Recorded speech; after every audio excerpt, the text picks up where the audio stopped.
Selamat pagi anak-anak ibu semua. Bagaimana kabarnya hari ini? Nah, di pagi ini kita akan belajar tentang tenses. Nah, udah pada tahu dong tenses itu apa? Nah, tenses itu sendiri adalah kata kerja dalam bahasa Inggris untuk menunjukkan keterangan waktu. Apakah itu waktunya masa sekarang, masa lalu, atau masa yang akan datang. Atau kalau dalam bahasa Inggris itu biasanya disebut sebagai present tense, past tense, dan future tense. Total tenses itu ada banyak, ada 16. Jadi, karena tidak mungkin bagi kita untuk mempelajari ke-16 tenses tersebut, maka pagi hari ini Ibu akan mengajarkan tenses mengenai simple present tense dan present continuous tense. Tapi sebelum kita mulai ke pembelajarannya, alangkah lebih baik kita berdoa menurut agama dan kepercayaan kita masing-masing. Berdoa dimulai. Berdoa selesai. Tapi nih, sebelum kita mulai ke pelajaran, Ibu ada ide nih biar kita tambah semangat. Mending kita senam otak aja dulu. Semuanya ikutin gerakan Ibu ya. Dengan baik. Teman-teman sudah siap? Ikuti gerakannya Bu Guru ya. Ayo kita mulai. 1, 2, 3, 4, 5, 6, 7, 8. 1, 2, 3, 4, 5, 6, 7, 8. 1, 2, 3, 4, 5, 6, 7, 8. 1, 2, 3, 4, 5, 6, 7, 8. 1. Gimana nih? Udah tambah semangat belum? Atau kita tepuk semangat aja lagi ya? Semuanya ikutin gerakan Ibu ya. Semangat! Nah, gimana nih? Udah pada semangat belum? Nah, setelah kita tadi udah menambah semangat kita, sekarang kita langsung aja mulai ke pelajarannya. Nah, jadi pada waktu kali ini Ibu akan ngasih tahu rumus simple present tense biar kalian gak bingung lagi. Oke, langsung aja kita ke rumusnya.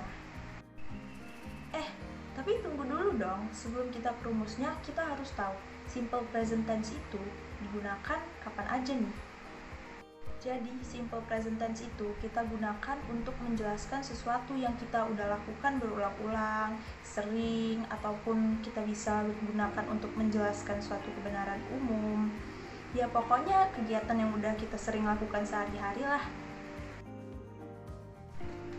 Untuk mengenali kalimat itu menggunakan simple present tense atau bukan, salah satu caranya itu bisa dengan melihat verb yang digunakan pada kalimat tersebut. Kalau dia menggunakan verb one, nah ada kemungkinan kalau itu adalah simple present tense. Simple present tense ini sendiri terbagi menjadi verbal simple present tense dan nominal simple present tense. Verbal ini digunakan kalau kita bakal menggunakan kata kerja kayak verb. Nah, makanya namanya verbal. Kalau nominal kita gunakan jika kita mau menggunakan kata be atau who. Oke, yang pertama-tama kita bahas verbal simple present tense dulu. Verbal simple present tense ini terbagi lagi menjadi 3, yaitu kalimat positif, kalimat negatif, dan kalimat interrogatif. Nah, kali ini kita akan langsung masuk aja ke rumus verbal simple present tense untuk kalimat positif. Jadi di sini kita akan menggunakan rumus subject ditambah dengan verb. Verbnya ini kita nanti bisa tambah s ataupun is, tergantung dari akhiran huruf verbnya. Nanti Ibu akan jelaskan. Kemudian diakhiri dengan ditambahkan oleh objek. Untuk rumus negatifnya, kita bisa menggunakan rumus subject ditambah do or does, ditambah not, ditambah verb one, dan ditambah objek. Do kita gunakan untuk subject they, are, we, and I. Tapi kalau does kita gunakan untuk subject he, she, or it. Nah, yang terakhir nih, kalimat interrogatif. Jadi rumusnya itu adalah do or does ditambahkan dengan subject, ditambahkan dengan verb one, lalu diakhiri dengan tanda tanya. Nah, aturan penggunaan penambahan akhiran s ataupun is pada akhiran verb itu ada syarat-syaratnya juga loh. Jadi, syarat yang pertama itu akhiran s ataupun is hanya bisa digunakan pada subjek he, she, dan it, tidak bisa untuk subjek yang lainnya.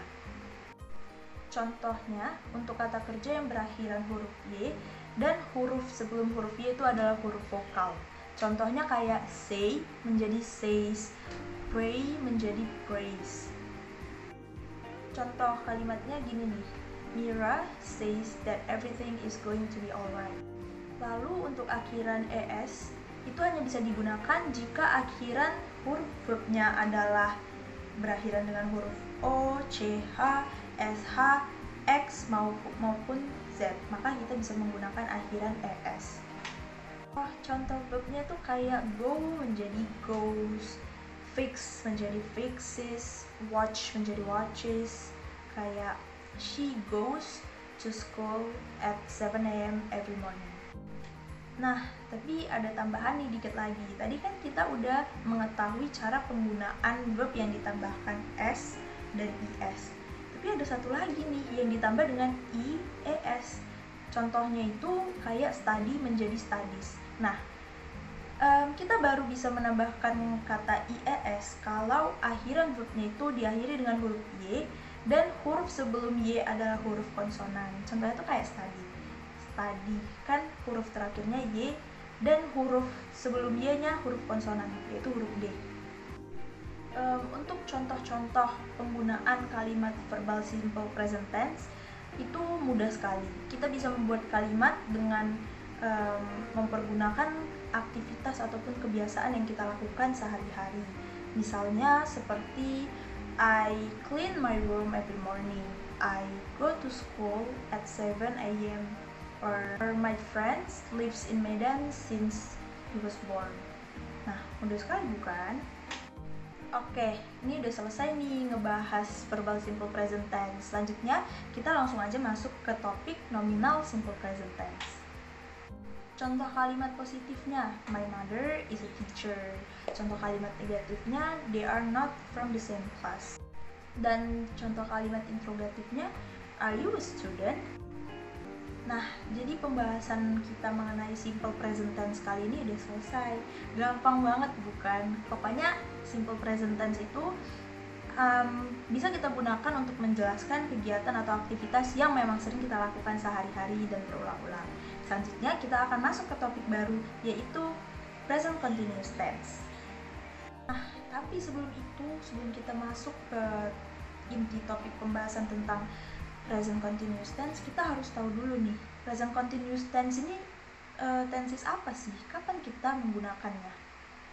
Jadi present continuous tense itu adalah sebuah tenses yang kita gunakan untuk menjelaskan sebuah aktivitas yang sedang berlangsung pada saat itu juga. Contohnya kalau dalam bahasa Indonesia itu kayak Zaki sedang menyapu rumah atau Ira sedang membersihkan tempat tidur. Nah, itu adalah contoh aktivitas yang sedang berlangsung pada saat itu. Jadi, untuk pembagian kalimat dalam present continuous tense ini sama seperti simple present tense tadi, terbagi menjadi 3, yaitu kalimat positif, kalimat negatif, dan kalimat interrogatif. Untuk rumus kalimat positifnya itu kita bisa menggunakan rumus subject plus to be is mr plus verb ditambahkan ing dan plus object. Contoh kalimatnya itu seperti he is sitting under the tree, atau bisa juga sesimpel he is going to school. Lalu untuk rumus kalimat negatifnya itu kita bisa menggunakan rumus subject plus to be is mr plus not plus verb ing dan plus object. Contoh kalimatnya itu seperti this is not going to work, atau bisa juga seperti atau bisa juga seperti she is not going to eat that food. Nah, dan yang terakhir nih ada kalimat interrogatifnya, dimana rumusnya itu adalah to be is MR plus subject plus verb 1 plus ing lalu plus object. Contoh penggunaan dalam kalimatnya itu seperti am I eating an apple or is she watching television at the moment? Seperti itu. Wah, ternyata pembelajaran kita hari ini udah selesai, gak terasa kan? Nah, jadi untuk kalian yang mungkin masih kurang mengerti tentang topik yang baru saja kita bahas tadi, bisa menghubungi ibu atau menanyakannya secara langsung kepada ibu. Dan setelah pembelajaran ini nanti selesai, ibu akan memberikan kalian sebuah tugas untuk mengevaluasi kalian tentang pelajaran yang kita pelajari hari ini. Nah, jadi sekian yang dapat ibu sampaikan mengenai dua tenses tadi. Minggu depan kita akan melanjutkan pembelajaran kita untuk membahas mengenai tenses lebih lanjut lagi. Sebelum ibu menutup video ini, alangkah lebih baik kita berdoa menurut agama dan kepercayaan kita masing-masing. Doa dimulai. Berdoa selesai. Sampai jumpa di pembelajaran berikutnya. Tetap menjaga kesehatan dan tetap semangat. Dah.